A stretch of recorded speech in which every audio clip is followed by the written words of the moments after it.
Kingsley, Chima, member representing Ohajebuma, Oguta, Oru West Federal Constituency of Imo State.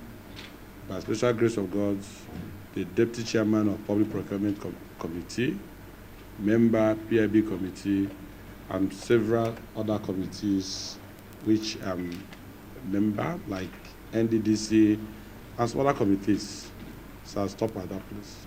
Well, let me use this medium to thank the Ninth Assembly of the National Assembly of Federal Republic of Nigeria.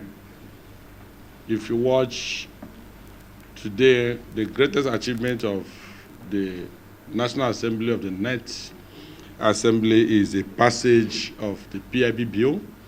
And if you can recall in nostalgia, you will actually agree with me that this bill has been in the cooler for over a decade.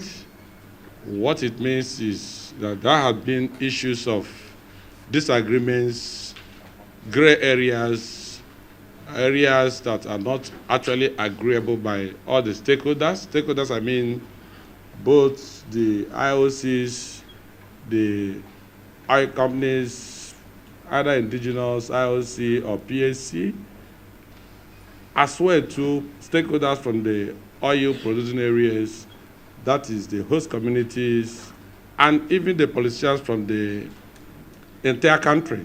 Because it got a point where too many people actually vested so much other regional, political, religious interests, or even economic interests in the course of trying to adduce their reason for not actually passing the bill. But today, yesterday, 1st of July, the bill actually was given the greatest ovation anybody can think of in the National Assembly. Overwhelmingly, 100%, well, let me say 99.9, because I don't know, some people who could have some dissenting, maybe private or secret dissenting voice, but 99.9% of the members on the floor yesterday, if not 100%, agreed with the content of the bill as actually recommended by the PIB committee. That is to say that the Ninth Assembly, under the leadership of Right Honorable Speaker Femi Wajabiamila, has actually given flesh and life to to corporate governance of our oil sector. What I mean by this, today we are talking about an oil sector with a very organized governance policy. The governance policy, I mean, is the policy that we actually entrench profitability, viability of the oil and gas sector in this country. If you watch over the years, we've been talking about oil companies, we've been talking about derivatives from oil explorations in this country. You can agree with me too that some of you have questions as regarding the viability or the profitability of our oil and gas sector. Hence, we keep on saying Nigeria is broke or Nigeria do not have money. I mean, in the past. But this bill, we galvanize all assets, the economies, and at the same time, too, the security inherent in getting this bill passed. We occasion effective production, proper management, transparency, and good governance in the oil and gas sector. I know very well that some of the sessions, I think it should be session 53, discussed about, it should be session 53 of the bill, made mention of having an NNPC that will be that will be accountable to the people of Nigeria. That will guarantee the immediate registration upon assenting to this bill by the President of the Federal Republic of Nigeria, having what we call an NNPC Limited. An NNPC Limited will now be responsible, or will now be vested with the responsibility of making sure that the profit accruable from oil explorations in this country will be moved to Federation account as quick as possible. And Section 240, which I know most of you are waiting to ask questions, Section 240 is talking about the host communities. And these host communities today, if you are from Niger Delta area, please go back to your place and sing music of joy, because we are now, or we've given impetus and powers and provided enabling environment for you to participate in your own resources. And what this means is that 5% of operational costs by oil companies has been exclusively reserved for the host communities. And the host communities, I mean, the communities imparted access road and every other context that makes you an oil-producing community or host community. So the 5% will no longer be sent in proxy. These monies will be sent directly to a fund which will be established by the same host communities and which will be managed by the same host communities. So we won't have the story and a situation where the host communities will say that they did not get their due share from oil exploration. So this fund is going to be sent to the host community deductible from source. So what it means is you don't need to go begging for the money to be released to you. So, but at the same time too, we have a management, I want to call management by objective. Management by objective means that you are now participatorily involved in the activities of oil and gas in your own local community. Because in the past, you know, what formed our operational, or what formed the operational costs according to oil companies, IOCs, PSCs, project sharing companies of, they are like contractors to NNPC. The arguments they adduce in the past is that why they have a very high operational cost of 35% is because they have a lot of insecurity in the oil-rich zone of Niger Delta. But today, what the National Assembly or the bill has been able to solve is, okay, don't worry, keep whatever thing you feel you can spend in your proxy, in quotes, security management. Now, the host communities becomes your own security in terms of managing your assets within that locality. And what this means is, with the 5%, the host communities should be able to provide electricity within the context of their fund available, should be able to talk about infrastructure like roads, should be able to talk about scholarships, should be able to talk about even having internal security within the local village. And this is one of the greatest achievements of this bill. Is not only going to give you opportunity to get more funds, but it's going to bring stability in the oil and gas sector and provide security within the oil-rich zone of Nigeria. And some of us may be asking some questions of some of the abandoned wells, abandoned properties, abandoned assets, abandoned pipelines within the oil-producing area. Those of you who are from the oil-producing area. The bill has actually provided a platform, or we'll call it, I think it should be Section 233 or thereabout, Section 232 and Section 233, provided exactly the position of decommissioning.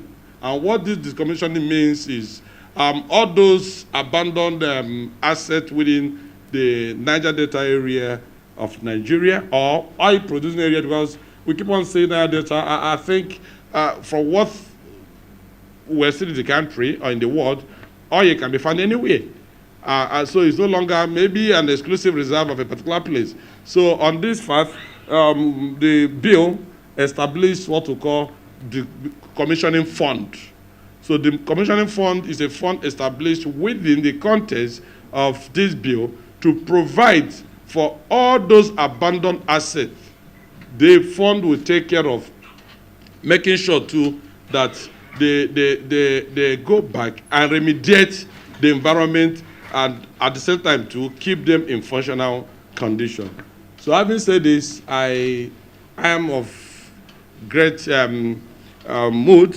It's a very happy mood for any person from the oil producing area, and I can assure you that this is one of the best incentive, this is one of the best motivation, this is one of the best opportunity provided to the people of Niger Delta to be part and parcel of the operations of oil and gas within their region. I know some of you may ask, what about the NDDC they pass? You may ask, what about the 30% derivation?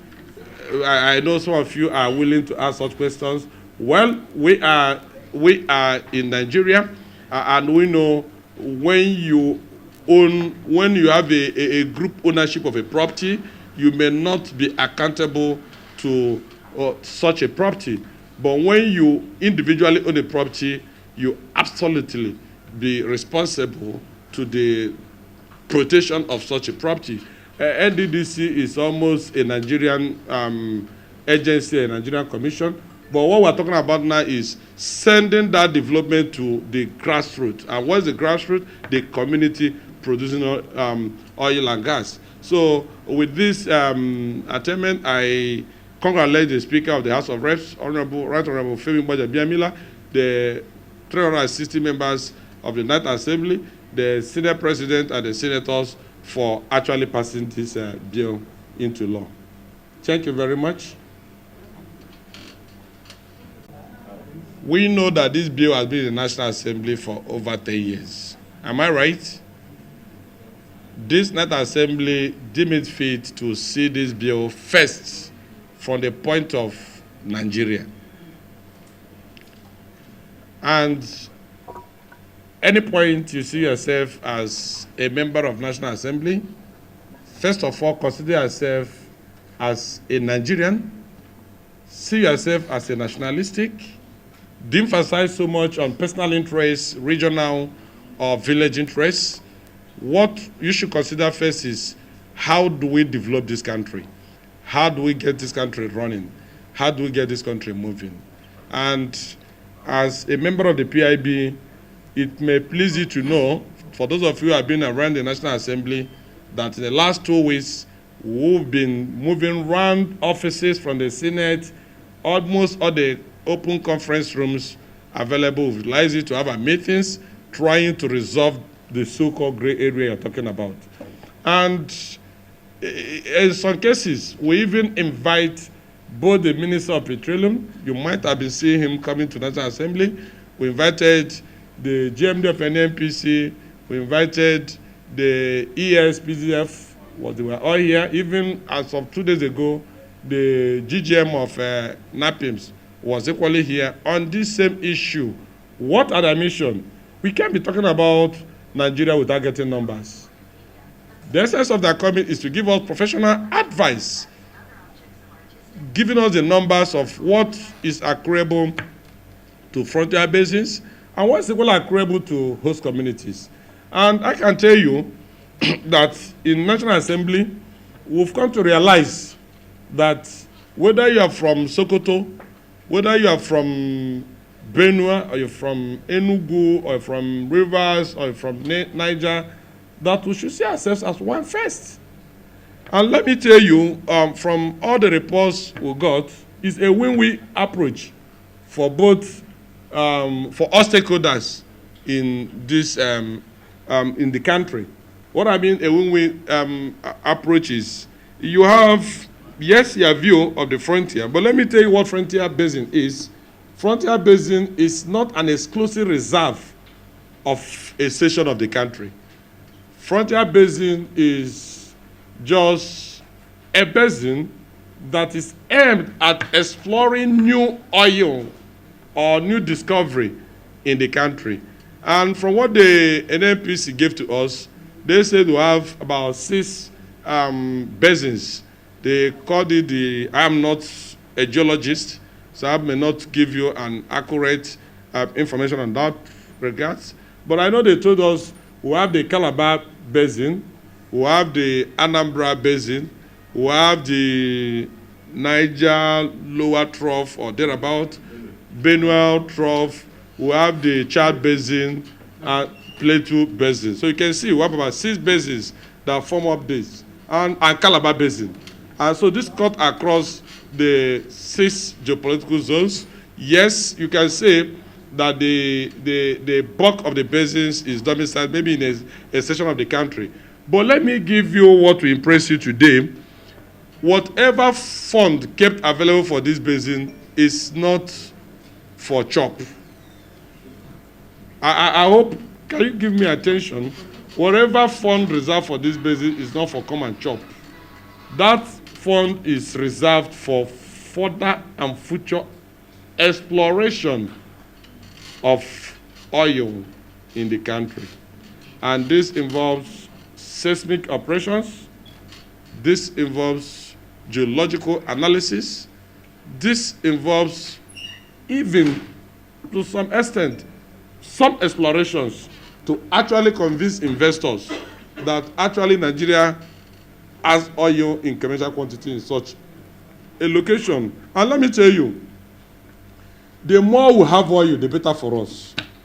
I want our people to see from this angle.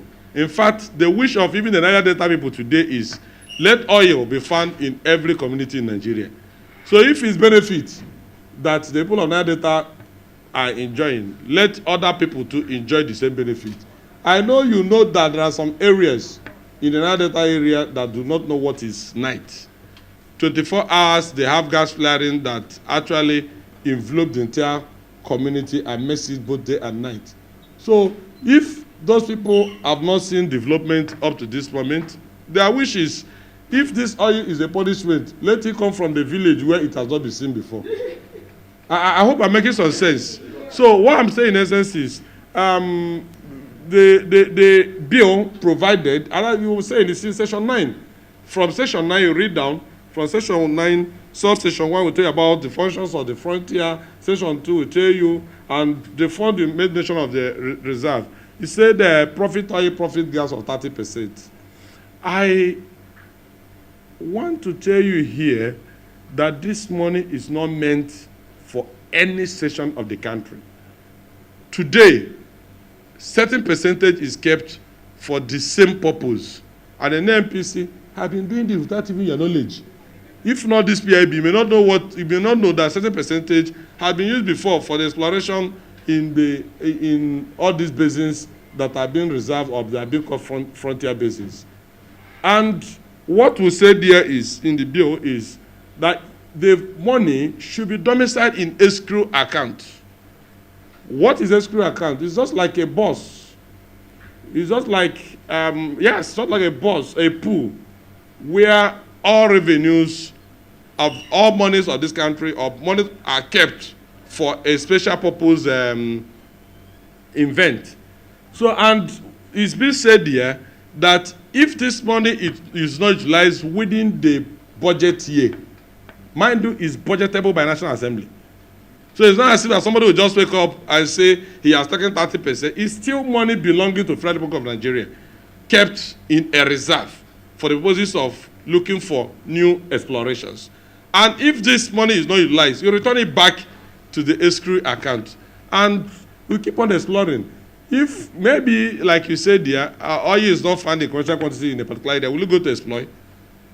You won't go to exploit. So, but our prayers is that the fund will be utilized to get oil, so that oil will be everywhere. But let me further tell you that I am not in the best position to know how far they've gone with respect to previous explorations in the future basin, the frontier basin. I'm not a staff of an NPC, neither am I the spokesman of Ministry of Petroleum. So that aspect of knowing the report of the EIA, extent of development, and extent of achievement done so far, I think it will direct the question to the appropriate quarters. What we do here is to make law for the goodness and for the benefit of the people of Nigeria. Thank you. The senator and member of House of Representatives, and you said they passed theirs yesterday. Who passed ours yesterday too? And I don't know what you mean by. The bill will no, we will not go into. This is a joint committee report from the two committees of the National Assembly. Are you hearing me? Now, what we did yesterday, we've done the clause by clause consideration, and because of the exigency of the bill to Nigerians, when you do clause by clause consideration, the third reason and all the rest is formalities of passing the bill. It's not the truth. And now, I've just told you here that the next sitting we're going to have, what we'll be talking about is the conferencing of the, because we've gotten, you just told me now that the Senate has given, that has some gray areas of 3%, 5%. That is the area the House will now set up a committee to harmonize the two positions of both the Senate and the House of Representatives.